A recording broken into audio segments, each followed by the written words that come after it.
दोस्तों अगर आप भी विराट कोहली को महान खिलाड़ी मानते हैं तो इस वीडियो को लाइक जरूर कीजिएगा। दोस्तों अफगानिस्तान और पाकिस्तान के बीच में खेला गया मुकाबला बहुत ही ज्यादा रोमांचक मोड़ पर पहुंच गया और इस मुकाबले में ऐसा रोमांच देखने को मिला जिसको कमजोर दिल वालों ने देखना ही छोड़ दिया। तो वहीं इस मुकाबले में आसिफ अली ने एक ऐसा कारनामा किया जिससे पूरा स्टेडियम शर्मसार हो गया। बताएंगे पूरे खबर के बारे में, लेकिन उससे पहले आपको क्या लगता है नसीम शाह, बुमराह और मोहम्मद शमी में से बेहतर गेंदबाज कौन है? अपनी राय कमेंट करके जरूर बताइए। दोस्तों शारजाह के स्टेडियम पर खेले गए अफगानिस्तान और पाकिस्तान के मुकाबले पर सभी की निगाहें थी, जहां इस मुकाबले में पाकिस्तान की टीम ने सबसे पहले टॉस जीतकर गेंदबाजी करने का फैसला किया, जहां विरोधी टीम की तरफ से सलामी बल्लेबाज के रूप में हजरत उल्लाह और रहमान उल्लाह गुरबाज आए और दोनों बल्लेबाजों ने शानदार शुरुआत करी। हालांकि पहला विकेट जल्दी गिर गया, जहां चौथे ओवर में हरीश रऊफ की गेंद पर गुरबाज 11 गेंदों पर 2 छक्के की मदद से 17 रन बनाकर क्लीन बोल्ड हो गए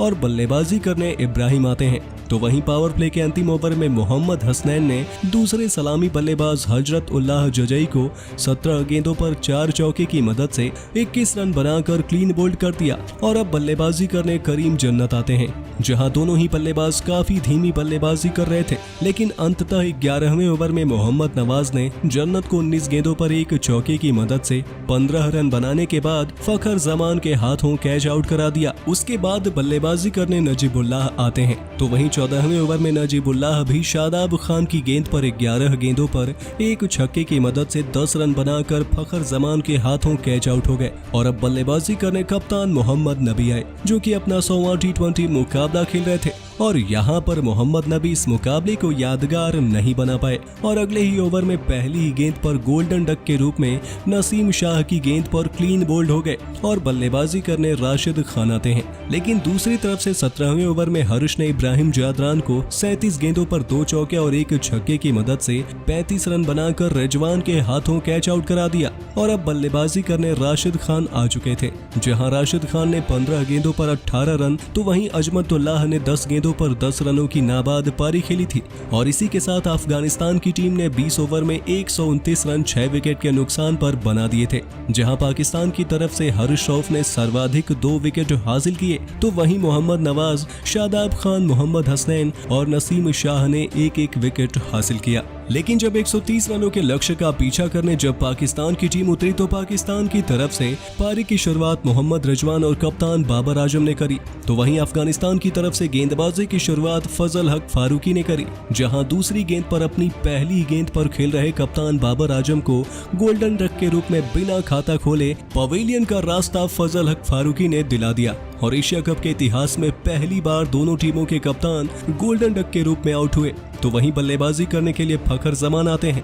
लेकिन वो भी ज्यादा देर तक रोक नहीं पाए और चौथे ओवर में 9 गेंदों पर 1 चौके की मदद से 5 रन बनाने के बाद नजीबुल्लाह के डायरेक्ट थ्रो पर रन आउट हो जाते हैं और बल्लेबाजी करने इफ्तिखार अहमद आते हैं। तो वहीं अफगानिस्तान के गेंदबाजों ने पाकिस्तानी बल्लेबाजों पर दबाव बनाए रखा, जिसके कारण 9वें ओवर में राशिद खान ने पाकिस्तान का सबसे बड़ा विकेट मोहम्मद रिजवान के रूप में 26 गेंदों पर 1 चौके और 1 छक्के की मदद से 20 रन बनाने के बाद LBW आउट करके लिया और अब बल्लेबाजी करने उप कप्तान शादाब खान आते हैं और दोनों ने मिलकर पारी को संभाल लिया। लेकिन मुकाबले में रोमांच आना बाकी था, क्योंकि रन रेट लगातार बढ़ता ही जा रहा था, क्योंकि 5 ओवर में अब जीत के लिए 45 रनों की आवश्यकता थी और यहीं पर दबाव पाकिस्तान के ऊपर आया, जिसके कारण 16वें ओवर में फरीद ने अहमद को 33 गेंदों पर 2 चौके की मदद से 30 रन बनाने के बाद इब्राहिम के हाथों कैच आउट करा दिया और अब बल्लेबाजी करने मोहम्मद नवाज आए थे। लेकिन इसके अगले ही ओवर में उप कप्तान शादाब खान का सबसे बड़ा विकेट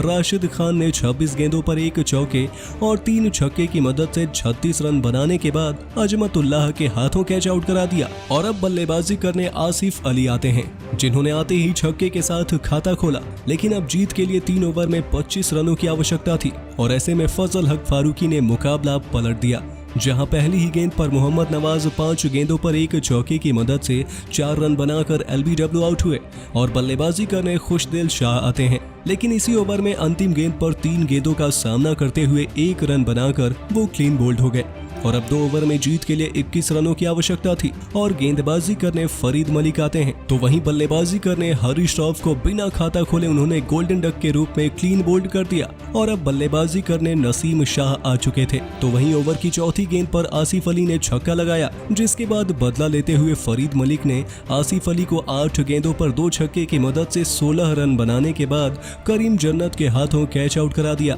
जिसके बाद आउट होते ही दोनों बल्लेबाजों के बीच गहमा गहमी होने लगी और बात हाथापाई तक पहुंच गई। लेकिन अंपायर और खिलाड़ियों ने मामला शांत करवा दिया। लेकिन अब जीत के लिए अंतिम ओवर में 11 रनों की आवश्यकता थी और मात्र 1 विकेट हाथ में था। ऐसे में पूरी की पूरी जिम्मेदारी क्रिच पर खड़े नसीम शाह के ऊपर थी, जहां गेंदबाजी करने आए फजल हक फारूकी को पहली गेंद पर फुल टॉस पर लंबा छक्का जड़ दिया, जहां नॉन स्ट्राइकर पर खड़े मोहम्मद हसनैन दंग रह गए। लेकिन उसके बाद अगली गेंद पर फिर से यॉर्कर का प्रयास करते हुए गेंदबाज चूक गए और बल्लेबाज नसीम शाह ने सामने की तरफ एक बार फिर से लंबा छक्का जड़ दिया और 2 मुकाबले में छक्कों की मदद से 12 रन बनाने के साथ मुकाबले में 4 गेंद पहले 1 विकेट से रोमांचक जीत दर्ज करी, जहां अफगानिस्तान की तरफ से फरीद मलिक और फारूकी ने 3-3 विकेट हासिल किए और इसके अलावा राशिद खान ने 2 विकेट हासिल किए। तो वहीं हार के बाद पाकिस्तान की टीम ने जश्न से स्टेडियम को रोशन कर दिया, तो वहीं अफगानिस्तान के खिलाड़ी हार के बाद भावुक हो गए थे